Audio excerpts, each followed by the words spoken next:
When are you guys gonna do your head? Probably after Warped Tour. Yeah, we'll do a little. We haven't just we're not booked yet, but we're definitely gonna do like one of our own. I mean, there's tours. so many places we haven't played. Like for example, we never played Washington D.C. like in the city. You know, we have to go play a club there. We have to play 930 Club. That'd be fucking sick. What about Salt Lake City? We haven't played there yet either. Yeah. We go on the Warped Tour. This time, I mean, I think Warped is going to help us so much because we're going to go to so many places that we haven't been before, and we're going to meet so many cool kids. It's funny how we've been touring for like a year and like 4 months, and we still haven't been everywhere in the States. No, well, it's a big country. It's a big-ass country. Lots of cities. Lots of people. Let's make this a formal question. After Avril, you've got the Warped Tour. And yes. What else? We're Anything else? We're going to Japan and then to Europe. And then the Warped Tour. And then we're probably going to like hit a good one of our own tours, and then we're going to get back in the studio. Basically, like, our plan is to be on tour until Christmas, like, non-stop, you know, and see what happens. It's a good time for us. That's what we always wanted to do with this band, is play every day and have a good time, you know? People sometimes wonder, like, why we've been touring for so long, but, like, you have to understand that our record has been out for a long time, but most people haven't heard of it until, like, well, a lot of people haven't heard of it until, like, you know, November or, like, almost December even. So it's almost like a new life. The record almost has a new life now. You know, it just started. We were just about to get dropped, and then it started. So true, though. That's exactly it. Were you guys really about to get? No. Well, you never know. Our label was really like, yeah, you never know, but like, the thing is, I got to give a shout out to Jason Slum right now. He's a really cool guy. The president of Lava. He's always been. No, nothing was really happening on radio, and we were still just touring. I'll tell you something though. Like I think the label was great to keep us on, but I think ourselves, one thing that we did is that we always knew it was about, like, you can't wait for someone to help you. You can't wait for somebody to save your band or whatever. You have to just go there and work every day. And we kept, like, every week we would sell records without radio, without MTV, without nothing, just by touring and shaking people's hand, doing the old school way, like one fan at a time. And fans have been talked about, you know, amongst themselves, spreading the word on the internet, and that's been big for us. You know what I mean? That's been big for us, just people talking and just want, basically, I love this band and I want people to hear about them, you know? So, I mean, that's why we're here today, and that's why after every show on this tour and on the Warped Tour this summer, we're going to go and hang out with them and meet the kids, because they're the reason why we're still touring and having fun. We spend hours every day, you know, meeting up the fans. And thanks for those kids, you know? They're the reason why we're here. The kids that I met, people are like, you know what, man, I found out about your band in, like, last summer, and I got all my friends to buy their records. Like, so cool that people actually take that as you didn't have to do you didn't have to like go out and like get people to buy it and like actually help my band get somewhere, but people do it. I don't know why they feel so, you know, obliged to do it. I'm happy that they do. Like every week still signing up for a street team and still want to spread. I mean, that's the thing, that people out there want to take their time to help your band and spread the word. It's unbelievable. It's such a big deal. You guys want to backtrack a little bit? How do you guys get started? It's a long story. Let's get it. Okay. Start it off. Yes.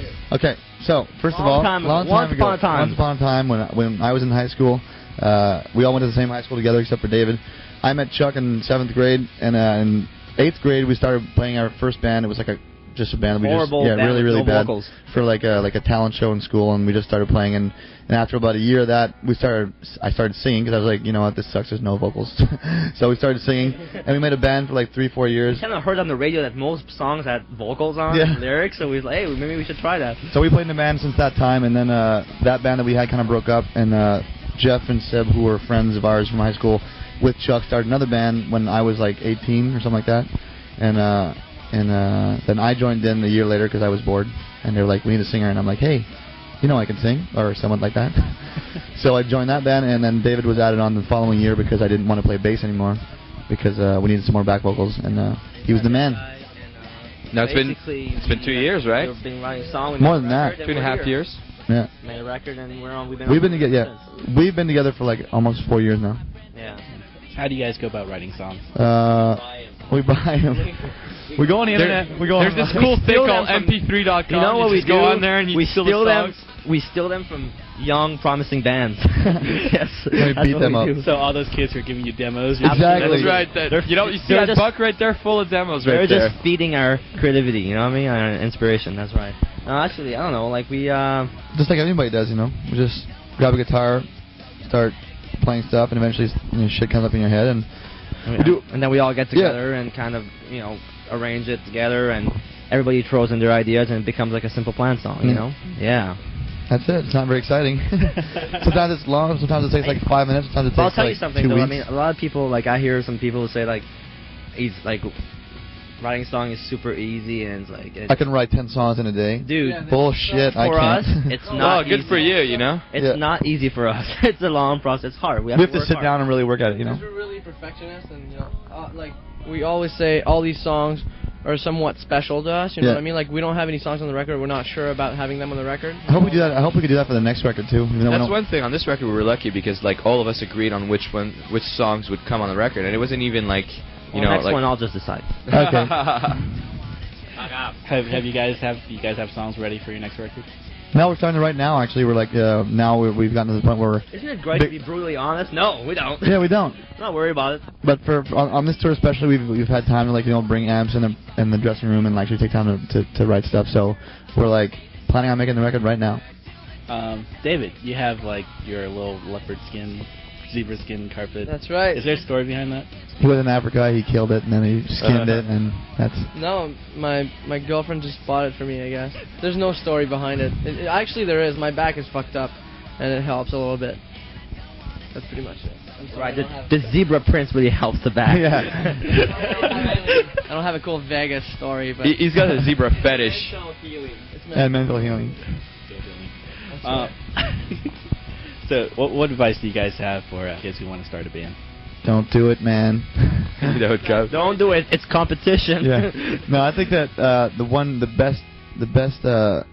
Jesus Christ. Advice. The best advice I could give to a band that's starting off is that when I remember that when we all started, we all sucked.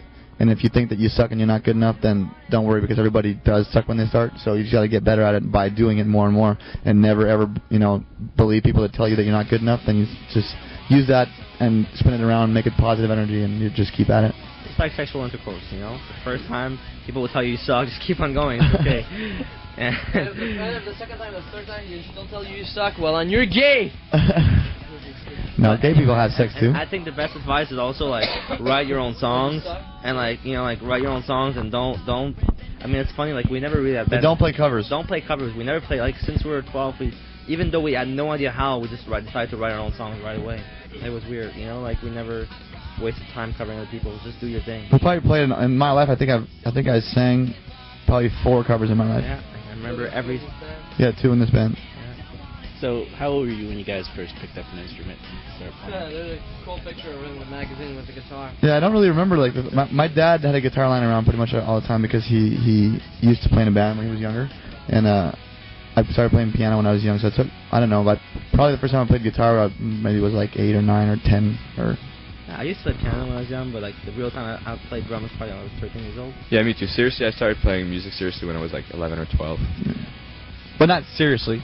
Well, I mean, I picked up the guitar. picked but I up the never guitar. played, Yeah, I played before that, but I was pretty much. We started playing seriously when I was like 13, 14. And our first show with our first band probably when I was 14, 15 years old. That's First true. real show. That's pretty much what it is. Yeah. At Pretty Valerie's house. Yeah, Valerie, that's right. It was so much fun. It was like we played this party and we only had like 8 songs, and they asked us to play 8 songs 3 times. Like, We just kept on playing all night. it was so dope. I saw pictures of that show. Yeah, It's it was awesome. the maddest show. It was like a Beatles poster. Yeah. It was pretty inspiring.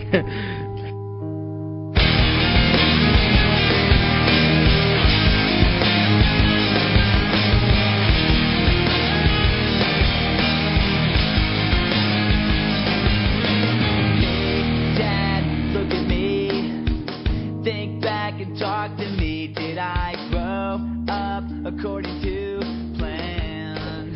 Well, what did your parents have to say when you told them that this is what you wanted to do? Wasting my time. They hated it. Yeah.